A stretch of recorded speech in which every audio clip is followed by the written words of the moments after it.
Hi friends, நம்ம விஜய் மல்லி ஸ்டோரியில் நான் முதல்ல ஒரு வீடியோ போட்ட மாதிரி மல்லி கண்டிப்பாக ஒரே கல்லில் 2 மாங்காய் எடுத்துருவாங்க அப்படின்னு தான் எதிர்பார்க்கப்படுது.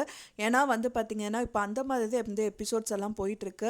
மெயினாக கதிரேஷன் செம்மையாக மிரட்ட ஆரம்பிச்சிட்டாரு ராஜி அப்படின்னே சொல்லலாம். மல்லிகிட்ட ராஜி பேசிட்டு கோயிலில் அவங்களுக்கே தெரியாமல் கதிரேஷனோட பொண்ணு நிஷா பார்த்துடுறாங்க. பார்த்தது மட்டும் இல்லை, அவங்க அப்பா கிட்டேயும் போய் சொல்லிடுறாங்க அப்படின்னே சொல்லலாம். ஸோ அதனால் பார்த்திங்கன்னா கதிரேஷன் செம்ம கோவம் வந்துடுது. முதலே ராஜியை திட்டிட்டு போயிருப்பாரு, திரும்பவும் அவங்க வீட்டுக்கு மிரட்டுறாரு. ஸோ இந்த மாதிரி ஏதாவது ஒரு விஷயம் பண்ணினா நான் சும்மாவே இருக்க மாட்டேன் அப்படிங்கிற மாதிரி பேசுறாரு.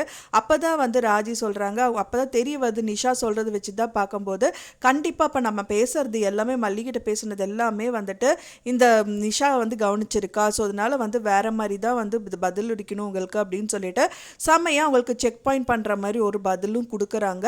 அதெல்லாம் ஒன்றும் இல்லைங்க, கண்டிப்பா ரஞ்சிதா கோர்ட்டில் கண்டிப்பாக உங்களுக்கு தான் சாதகமாக பேசுவா அப்படிங்கிற மாதிரி சொல்கிறாங்க. அவங்களுக்கு மல்லிகிட்ட அப்போ சொன்னது பொய்யா இல்லை எங்ககிட்ட சொல்கிறது பொய்யா அப்படிங்கிற மாதிரி நிஷா கேட்குறாங்க. அதுக்கு அவங்க என்ன சொல்கிறாங்க அப்படின்னு பார்த்தீங்கன்னா, மல்லிகிட்ட சொன்னது பார்த்தீங்கன்னா உங்களுக்கு சாட்சி சொல்லணும் ரஞ்சிதா, அவ்வளோதானே அப்படிங்கிற மாதிரி சொல்கிறாங்க. மல்லிகிட்ட எதுக்காக நான் அப்படி சொன்னேன் அப்படின்னா இப்போ நீங்கள் விஜய் அண்ட் தென் விஜயை போலீஸில் அரெஸ்ட் பண்ணி கூட்டிகிட்டு போயிட்டாங்க அப்படின்னா வெண்பா ஈஸியாக உங்களுக்கு கிடச்சிருவான்னு நீங்கள் நினைக்கிறீங்களா? அப்படி இருந்தாலும் வெண்பா ஈஸியாக வர முடியாது.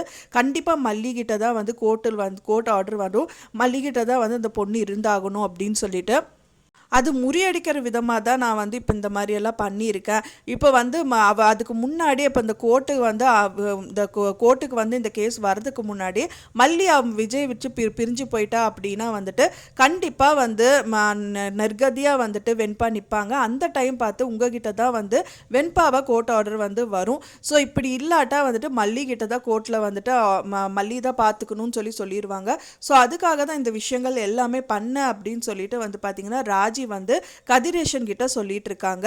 அது கேட்டவன கதிரேஷன் நம்பர் தான் நம்ப வேண்டாமா அப்படிங்கிற மாதிரி இருக்காரு.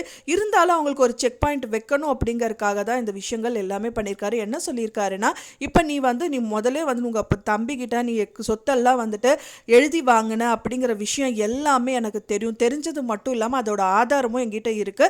உங்க விஜயோட மேனேஜர் என்கிட்ட எல்லாமே சொல்லிட்டாரு. அதனால அந்த ஆதாரம் என் கையில தான் வச்சிருக்கேன். அப்படி ஏதாவது மாத்தி கீத்தி சொல்லிட்டாரு அப்படின்னா நீ கோர்ட்ல நிப்ப அப்படிங்கிற மாதிரி செக் பாயிண்ட் வச்சுட்டு வந்திருக்காரு கதிரேசன் அப்படின்னு சொல்லலாம். ஏன்னா இப்போ எனக்கு நம்மளுக்கு ஒரு துடுப்புச்சீட்டா கிடைச்சது அப்படின்னு பார்த்தீங்கன்னா அவங்க கதிரேசன் சேமிச்சு வச்ச ஆதாரம் அது நம்ம மல்லிகிட்ட கிடைச்சிட்டா ரொம்பவே நல்லா இருக்கும்.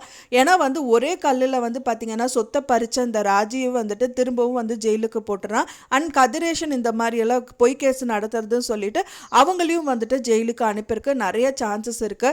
ஸோ இது நல்ல ஸ்மூத்தா மல்லி கையாண்டாங்க அப்படின்னா ரெண்டுமே ஒரே கல்லில் ரெண்டு மங்க அடைச்சிடலாம். இவங்களோட லைஃபும் நல்லபடியாக இருக்கும். யாருமே பிரிக்கிறதுக்கு யாருமே நெகட்டிவ் கேரக்டர்ஸே இருக்க மாட்டாங்க அப்படின்னு சொல்லலாம். ஸோ இந்த மாதிரி நடக்குமா என்ன அப்படிங்கிறது தெரியல ஃப்ரெண்ட்ஸ், பார்க்கலாம், பொறுத்திருந்து பார்க்கலாம்.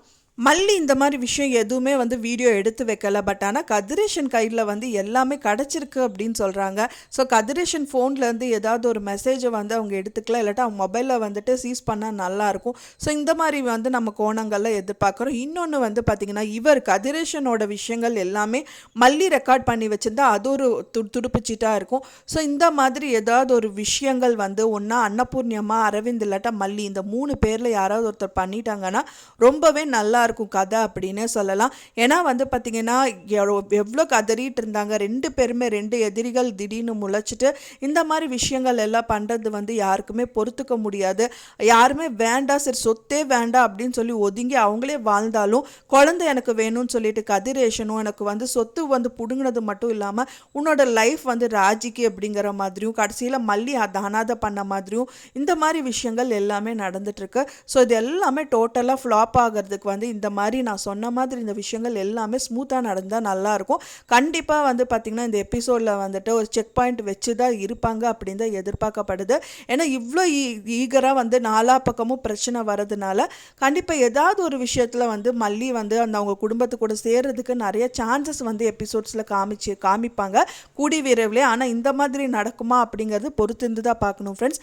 நீங்கள் எப்படி நடந்தால் நல்லாயிருக்கும் நீங்கள் நினச்சிருக்கீங்க அப்படின்னு சொல்லிட்டு எனக்கு மறக்காமல் கமெண்ட்டில் ஷேர் பண்ணுங்கள். நான் சொன்ன இந்த தகவல் உங்களுக்கு பிடிச்சிருந்தா ஃப்ரெண்ட்ஸ் மறக்காமல் லைக் பண்ணுங்கள், ஷேர் பண்ணுங்கள், கமெண்ட் பண்ணுங்கள், சப்ஸ்கிரைப் பண்ணுங்கள். மேலும் இன்னொரு மல்லி சீரியல் அப்டேட்டோட நெக்ஸ்ட் மீட் பண்ணுறேன். தேங்க்ஸ் ஃபார் வாட்சிங் மை வீடியோ ஃப்ரெண்ட்ஸ். நெக்ஸ்ட் வீடியோவில் பார்க்கலாம்.